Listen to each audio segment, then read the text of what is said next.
मैंने और माऊ ने 1 साल तक पूरा इंडिया ट्रैवल किया। अलग अलग बातें सीखने मिली। हम लोगों के घर में रहते थे। फॉरेस्ट ब्रीदिंग एक कॉन्सेप्ट है जो हम इम्प्लीमेंट करते हैं। एक जापानीज मेडिटेटिव टेक्निक है। हमारे ओपन एक्टिविटीज भी होते हैं। तीसरे दिन पे जब जुदाई का वक्त आता है तो लोग लिटरली गले मिलके रोने लगते हैं। नमस्ते, हेल्दी बाइट्स चैनल में आप सबका स्वागत है। आज हमारे साथ एक स्पेशल गेस्ट है जो पुणे से आए हैं, रोहन स्टोरी टेलर। नमस्ते। रोहन, आपका स्वागत है हमारे हेल्दी बाइट्स चैनल में। Thank you. तो रोहन और उनकी वाइफ माऊ एक कंपनी उन्होंने फाउंड की है जिसका नाम है सिल्क रोड जर्नीज। तो हम रोहन की पहले जर्नी से स्टार्ट करेंगे। रोहन, आपने आपका ऐसे टाइटल क्यों चुना, रोहन स्टोरी टेलर? तो आप स्टोरीज बताते हैं। Yes, I like to tell stories. और मुझे बेसिकली ट्रैवल करना बहुत पसंद है। और ट्रैवल करते करते उस दौरान मैं जिन लोगों से मिलता हूँ, जिन लोगों से बातें करता हूँ, जो एक्सपीरियंसेस लेता हूँ, वही सारे स्टोरीज फॉर्म में मुझे लोगों को बताना अच्छा लगता है। So that is why I picked this name. Okay. तो आप स्टोरीज किस फॉर्म में बताते हैं लोगों को, किस मीडियम से बताते हैं? Mostly I right it down. Short stories के फॉर्म में मैं लिखता हूँ। और अभी तक बस लिख ही रहा हूँ। अभी कहीं पब्लिश किए नहीं है, लेकिन कोशिश है कि इस साल के एंड तक शायद बुक पब्लिश हो जाए। ये एक फॉर्म हुआ। और फिर ओपन माइक या स्पोकन वर्ड में भी कभी कभी मैं पार्टिसिपेट करता हूँ, जब भी मौका मिले, जब भी टाइम मिले। और स्पोकन फॉर्मेट में भी कभी कभी मैं स्टोरीज बताना पसंद करता हूँ। ओके। आपकी journey as a story teller कैसे स्टार्ट हुई? उसके पहले आप क्या करते थे और क्यों आपने ये कंपनी फाउंड की? तो पहले आपकी जर्नी से हम शुरू करते हैं कि आपने कहाँ से, कब ये सोचा कि मुझे ट्रैवल कंपनी स्टार्ट करनी है? क्वालिफिकेशन से तो मैं आईटी इंजीनियर हूँ। मैंने पुणे यूनिवर्सिटी से BE IT किया है। और फिर उसके बाद मैंने 7-8 साल करीब कॉर्पोरेट इंडस्ट्री में काम किया। और उस दौरान मुझे ये रियलाइज़ हुआ कि ये काम जो है ये मेरे लिए नहीं है, या फिर मुझे इसमें मज़ा नहीं आ रहा है, या फिर ऐसा कुछ मीनिंग नहीं मिल रहा है रोज़ की लाइफ में। तो that was the time when I quit my job. 2017 में मैंने जॉब क्विट कर दिया। फिर मैंने और माऊ ने, हम दोनों ने मिलके 1 साल तक पूरा इंडिया ट्रैवल किया। और during that journey we met a lot of people, we saw very different things. अलग अलग कल्चर्स से हम एक्सपोज हुए, अलग अलग बातें सीखने मिली। और उस दौरान हमने काफ़ी ग्राउंड लेवल पे ट्रैवल किया था। मतलब we did not book any hotels और एनी इस तरह का ट्रेडिशनल स्टाइल में ट्रैवल नहीं किया था। हम लोगों के घर में रहते थे। हमने अपना टेंट कैरी किया था, तो जहाँ मौका मिले टेंट लगा के सो गए। कभी किसी मंदिर में, गुरुद्वारे में, कभी रेलवे स्टेशन पे, कभी हॉस्टल्स में, कहीं भी। मतलब बहुत ही ग्रास रूट लेवल पे ट्रैवल किया था। तो that gave us a lot of perspective. और धीरे धीरे हमारा थिंकिंग शेप होते गया। I think it was not an overnight process. काफ़ी टाइम लगा। ये हुआ था 2017-18 में, 17-18 में। उसके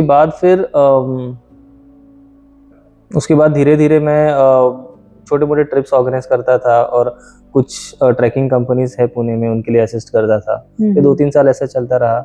और फिर 2022 में हमने सोचा कि एक अपना खुद का फर्म एस्टैब्लिश करते हैं, जिसमें फोकस होगा एक्सपीरियंशियल टूरिज्म के ऊपर, ना कि साइट सीइंग या फिर ट्रेडिशनल अप्रोच जो होता है कि हम मस्ट सी लोकेशंस पे जाते हैं और वहाँ पे इंस्टाग्राम वर्दी पिक्चर्स लेते हैं और वो पोस्ट करते हैं, और बस वही होता है अपना ट्रैवल का experience.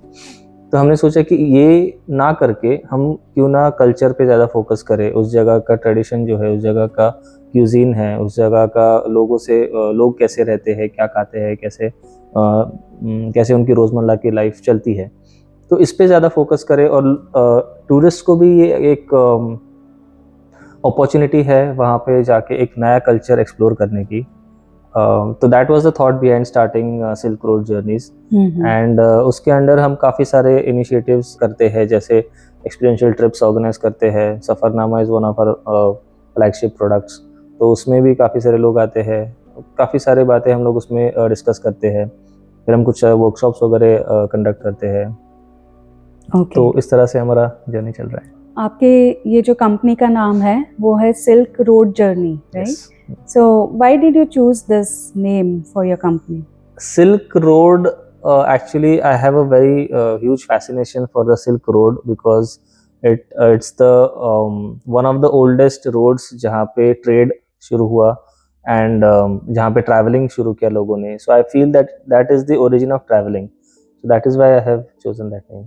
Okay, so where does this road starts from? It starts from Europe and goes up to China और उसका extension काफी मतलब साउथ ईस्ट एशिया तक जाता है. Okay. हाँ. हाँ. तो शुरुआत में जब सबसे पहली बार ये रोड इस्तेमाल हुआ था तब सिल्क का ट्रेड हुआ था उसके ऊपर. That is why it is known as the silk road. फिर उसके बाद फिर स्पाइसेस और other commodities started trading. So in your silk road journey, ये जो कंपनी में आपने बताया कि आप 3 आपके वर्टिकल्स है. एक तो आप एक्टिविटीज करते हैं, आपका सफरनामा है और एक्सपीरियंशियल ट्रिप्स है या एक्सपीरियंशियल ट्रैवल, राइट? तो एक्टिविटीज में आप क्या करते हैं और कहाँ जाके ये एक्टिविटीज करते हैं, and what is the purpose behind the activities? Activities बहुत तरह के होते हैं. Different kinds of workshops and sessions होते हैं. जैसे फॉर एग्जांपल फॉरेस्ट बेदिंग एक कॉन्सेप्ट है जो हम इम्प्लीमेंट करते हैं. एक जापानीज मेडिटेटिव टेक्निक है. फॉरेस्ट में जाके आप अपने सेंसेस को ओपन करते हैं धीरे धीरे, तो वो एक हम लोग इम्प्लीमेंट करते हैं. There are different art based workshops, जैसे जंक जर्नलिंग हुआ, पेंटिंग वर्कशॉप्स हुए. There are so many sharing sessions कि आप लोगों से मिलके बस बात कर रहे हो. कुछ प्रॉम्प्ट बेस्ड शेयरिंग होती है, लिसनिंग सर्कल्स होते हैं.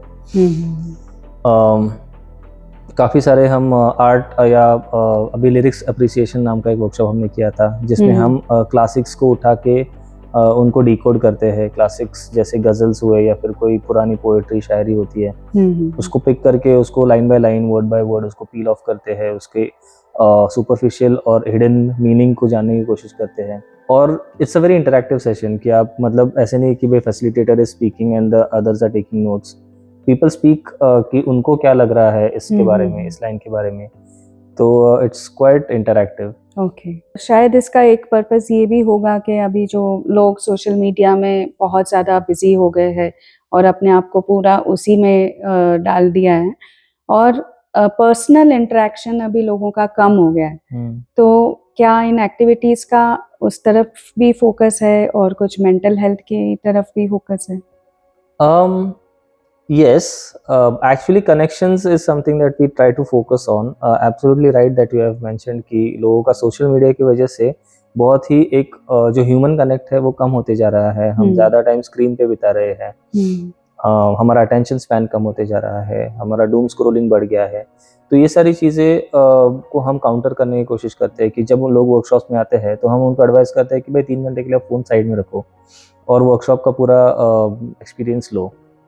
इट इज़ मोर लाइक लोगों को सामने सामने बैठ के बातें करना भी काफ़ी कम हो गया है आजकल. Right. So that is one thing we are trying to work on. Right. Yeah very nice. तो ये जो एक्टिविटीज़ आप करते हैं रोहन, ये पुणे और मुंबई में करते हैं ज़्यादातर. तो with what groups do you do, मतलब कहाँ पर जाकर आप ये एक्टिविटीज़ करते हैं? We mostly work with corporates, जैसे IT कंपनीज होते हैं या फिर मैन्युफैक्चरिंग कंपनीज होते हैं. उनके HR हमें बुलाते हैं कि आप इस तरह की एक्टिविटीज़ हमारे एम्प्लॉयज़ के लिए भी कर सकते हैं. कोई सोशल ग्रुप्स होते हैं, कुछ सोसाइटीज़ होते हैं, वो कभी कभी बुलाते हैं हमें. कॉलेजेस के साथ काम करते हैं, स्कूल्स के साथ काम करते हैं. और इसके साथ साथ हमारे ओपन एक्टिविटीज़ भी होते हैं जो हम अपने हैंडल्स पे, अपने सोशल हैंडल्स पे पब्लिश करते हैं. और anyone can join those activities. जो भी एनरोल करता है वो ज्वाइन कर सकता है. वाह, ग्रेट. जो आपका सेकेंड वाला है एक्सपीरियंशियल ट्रैवलिंग, राइट? सो एक्सपीरियंशियल ट्रैवलिंग में आप कहाँ पे लोगों को ले जाते हैं, कौन सी जगहों पे लेकर जाते हैं? उसमें हम मोस्टली कोशिश करते हैं कि जो रिमोट लोकेशंस है, जो भी ज़्यादा एक्सप्लोर्ड लोकेशंस नहीं हैं, वहाँ पे लोगों को ले जाया जाए. क्योंकि वहाँ पे भी बहुत ज़्यादा कल्चरली रिच चीज़ें होती है. फॉर एग्जांपल हम अभी जो हमने रिसेंटली शुरू किया है, that is a venture which focuses more on the tribal festivals. Okay. जो ट्रेडिशनल पुराने ट्राइबल फेस्टिवल्स होते हैं, तो जैसे उत्तराखंड में एक फेस्टिवल होता है जौनसारी ट्राइब का, जिसका नाम है बिस्सू मेला। ये होता है एक लाखा मंडल नाम का गांव है, वहाँ पे होता है। तो हमने वहाँ पे एक ट्रिप ऑर्गेनाइज किया था अराउंड दैट फेस्टिवल। वो फेस्टिवल होता है 2 दिन का, तो हमने 4 दिन का ट्रिप रखा था कि भाई लोग आके वो फेस्टिवल भी एंजॉय कर सके और थोड़ा आजू बाजू की जगह भी देख सके।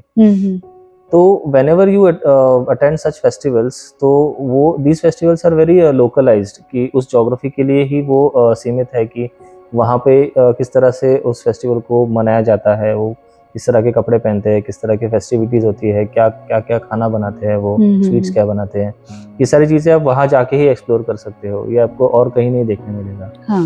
और ये जो और ये सारी चीज़ें बहुत ही डीप रूटेड होती है उनकी कल्चर में। और ऐसे नहीं कि आप बस बैठ के आप उनका फेस्टिवल देख रहे हो, you can just get involve in them and उनसे बातें कर सकते हो, उनके साथ नाच गाना कर सकते हो। तो टूरिस्ट और जो लोकल्स है वो एक साथ मिलके वो फेस्टिवल एंजॉय करते हैं। वाह, ये तो बहुत ही अच्छा है। मतलब एक लोकल कम्युनिटी के साथ जो अपना इंटरेक्शन बिल्कुल नहीं होता है, स्पेशली ट्राइबल कम्युनिटीज के साथ, तो उनके साथ जाकर रहना। और अभी तो शायद गवर्नमेंट भी इसको बहुत एनकरेज कर रही है, right? Eco tourism, I think you must be practising eco tourism also, like आप environment friendly tourism. Yes, absolutely. काफी सारे जितना हमसे हो सकता है उतना हम इम्प्लीमेंट करने की कोशिश करते हैं। हाँ। एक छोटी सी बात है कि हम अपने ट्रिप्स पे किसी को भी बिस्लरी बॉटल्स प्रोवाइड नहीं करते हैं। ओके। और उनको लाने भी नहीं देते हैं। हाँ। अगर कोई लाता है तो हम लोग वो कॉन्फिस्केट कर लेते हैं। अच्छा। हाँ। तो we always encourage carrying a steel bottle और a glass bottle along with you. और जहाँ पे भी हम स्टे करते हैं तो वी इंश्योर कि वहाँ पे आरओ का फिल्टर्ड पानी है। तो रोज वो पानी भर के निकल सकते हैं दिन भर के लिए। ओके। तो and everywhere we ensure that people get safe water, but we don't promote bottled mineral water, because वो हर बॉटल के पीछे उतना प्लास्टिक एक्यूमुलेट हो जाता है प्लैनेट पे। तो ये तो एक छोटी सी बात हुई। काफी सारी चीजें हैं, जैसे हम लोकल आर्टिस्ट को या फिर लोकल पॉपुलेशन को इन्वॉल्व करते हैं, और बड़े कॉन्ग्लोमरेट्स जैसे बड़े बड़े 5 स्टार 4 स्टार होटल्स होते हैं, जो चेन्स होते हैं, उनके साथ नहीं करते हैं डील्स, क्योंकि लोकल लोगों को अगर बढ़ावा देंगे तो ही वहाँ की इकोनॉमी बढ़ेगी। ऐसे वो उस तरह से हम सस्टेनेबल करने की कोशिश करते हैं। ओह, दैट इज रियली इंटरेस्टिंग। जो आपका तीसरा है वर्टिकल, सफरनामा, तो सफरनामा इससे कैसे अलग हुआ? एक्सपीरियंशियल ट्रैवलिंग से सफरनामा कैसे डिफरेंट है? ओके, तो सफरनामा इज एक कॉन्सेप्ट है जो हमने डेवलप किया था पिछले साल से, और ये हम एवरी क्वार्टर वंस करते हैं, once a quarter, and it happens in different places in India. तो अलग अलग जगहों पे हम ये इम्प्लीमेंट करते हैं। तो ये कॉन्सेप्ट ऐसा है कि 3 या 4 दिन के लिए अलग अलग जगहों से लोग आते हैं, ट्रैवलर्स आते हैं, एक जगह पे रुकते हैं, और बाकी सारे जैसे हमारे एक्टिविटीज़ होती है, जैसे जो भी हम पुणे में या मुंबई में कंडक्ट करते हैं वही एक्टिविटीज़, और उसमें भी काफ़ी अलग अलग चीज़ें हम इम्प्लीमेंट करते हैं। Mostly focus is on connecting with people, connecting with yourself, connecting with the nature around, with the culture. तो इस तरह के सेशंस होते हैं, प्रॉपर क्यूरेटेड सेशंस होते हैं 4 दिन के लिए, कि आप सुबह एक सेशन है, शाम को एक है, दोपहर में एक है, तो इस तरह का अलग अलग सेशंस होते हैं। तो ये जो लोग आते हैं सफरनामा में, ये एक्चुअली स्ट्रेंजर्स होते हैं। तो अगर आप वीडियोस देखते हो, हमारे यूट्यूब पे वीडियोस अवेलेबल हैं, तो तीसरे दिन पे जब जुदाई का वक्त आता है तो लोग लिटरली गले मिलके रोने लगते हैं। मतलब 3 दिन में इतना कनेक्शन हो सकता है, ये हमने तब पता चला। तब पहले हमें मतलब ऐसे कभी लगा नहीं था कि ऐसे होगा। लेकिन that is a kind of bond या connection that develops when people sit together and talk about themselves, and अपने अंदर के जो भी आप वो शेयर करना चाहते हैं, वो जब उनको वो ओपनिंग मिलता है तो इस तरह के कनेक्शंस बनते हैं। Right, great. आपकी ये जर्नी तो बहुत ही मतलब फैसिनेटिंग है, and leaving a secured job IT sector में होते हुए आपको एक सिक्योरिटी रहती है, वो छोड़कर आपने ये सफ़र अपना चालू किया, इसमें और भी लोगों को जोड़ा। So it is really interesting. And what message you have for today's youngsters, like many get into engineering, medical and all that, अभी भी वही चल रहा है कि conventional जो अपने streams है उसमें बच्चे चले जाते हैं, after some time they feel कि no, this is not the right path. So like you got your right path, मतलब आपको पता चल गया कि आपको क्या करना है। ऐसे अगर किसी बच्चे को पता करना है तो उसको क्या करना चाहिए? आपका उनके लिए क्या मैसेज है? मुझे तो लगता है कि उसने ज़्यादा से ज़्यादा एक्सप्लोर करना चाहिए, अलग अलग लोगों से मिलना चाहिए, अलग अलग जगह देखनी चाहिए, हो सके तो ट्रैवल करना चाहिए। वेस्टर्न एक यूरोप में एक कॉन्सेप्ट है, यूरोप और अमेरिकाज में ये गैप ईयर नाम का कॉन्सेप्ट होता है कि जो अपनी पढ़ाई पूरी होने के बाद 1 साल का गैप लेके वो लोग ट्रैवल करते हैं, या फिर अलग अलग जगह पे जाके वॉलंटियरिंग करते हैं, कहीं कुछ प्रोजेक्ट्स उठाते हैं, फ्रीलांस बेसिस पे कुछ करने लगते हैं। तो ये सारी चीज़ों से उनको धीरे धीरे पता चलता है कि उनका लाइकिंग और उनका इंक्लिनेशन किस तरफ है। तो ये कॉन्सेप्ट मुझे बहुत अच्छा लगता है, जो हमारे यहाँ पे इतना प्रेवलेंट है नहीं अभी तक। So I think people can start exploring, like kids can start exploring right from their early ages when they complete college or high school, maybe high school also हो सकता है। उनके पेरेंट्स को भी थोड़ा सा उनको प्रमोट करना चाहिए कि भाई उसको क्या अच्छा लग रहा है, ये उसको पता लगे, इसके बारे में सोच के फिर बहुत सारे अलग अलग कम्युनिटीज है जहाँ पे वो जुड़ सकते हैं। And also one thing I want to kind of emphasize here is that it is okay to switch careers. इस बात को नॉर्मलाइज करना बहुत जरूरी है, क्योंकि बहुत बार ऐसे होता है कि वो इतना प्रेशर होता है एक 21-22 साल के लड़के पे या लड़की पे कि अभी जो चूज करोगे वो तुमको जिंदगी भर करना है, तो सोच समझ के चूज करना। ये जो बात है ना, ये बहुत ही ज्यादा प्रेशराइजिंग होती है। तो इट शुड बी नॉर्मलाइज्ड कि ठीक है, आप ये ट्राई करके देखो, 2 साल 3 साल देके देखो उसको, फिर कुछ और करके देखो, फिर कुछ और करके देखो, right. Colonel Sanders started KFC at the age of 65। किसने सोचा था? और हम यहाँ पे 20-22 साल के बच्चों पे इतना प्रेशर डालते हैं। तो at the age of 65 if someone can start a new venture, हम लोग तो बहुत ही मतलब बहुत ज्यादा प्रेशर डाल रहे हैं बच्चों पे। So I think switching career should be normalised. You are right. Like यहाँ पे भी गैप ईयर होता है, लेकिन वो गैप ईयर में भी बच्चे और पढ़ाई करते हैं ताकि वो कोई टेस्ट पास कर सके। यू नो, ट्रिपल ई में कम आ गया तो इसलिए और मेहनत कर, कोई कॉम्पिटिटिव एग्जाम देनी हो। और मुझे लगता है कि ट्रैवल से भी आदमी बहुत सीखता है, इंसान बहुत सीखता है। तो ट्रैवल से आपने भी काफ़ी कुछ सीखा है, and I think travel is necessary for everyone, but not the you know kind of travel we do. तो जैसे आपने बताया कि एक पॉइंट पे जाकर सेल्फी खींच ली, इंस्टाग्राम पे रील डाल दिया, so that kind of travel से भी लोग घबरा जाते हैं, ऊब जाते हैं। So if you are looking for something new, something rooted, then you can contact Rohan always. And yes Rohan, the last question would be कि आपका अभी फ्यूचर में क्या गोल्स है और कुछ क्या प्लान आप कर रहे हैं? वैसे तो मेरा पर्सनल गोल ये है कि मैं जितना ज़्यादा हो सके उतना ट्रैवल करूं, उतने लोगों से मिलूं, उतने लोगों के कम्युनिटी से मिलूं, और अगर मैं लोगों को कुछ वैल्यू ऐड कर सकता हूं उनके लाइफ में, तो that is the most important thing that I would like to do in my life. तो जितने ज़्यादा लोगों से मिलके उनके लाइफ में अगर मैं डिफरेंस क्रिएट कर सकता हूँ, इंस्पायर कर सकता हूँ, तो that would be my achievement. Rohan and Mau also are open to coming to different cities and doing the activities there for communities, for social groups, or for whoever you know want them to come. So all the links are given in the description, and you can contact Rohan whenever you want to. Rohan, thank you very much for coming to the channel and sharing your story with us. Thank you, everyone. Thank you.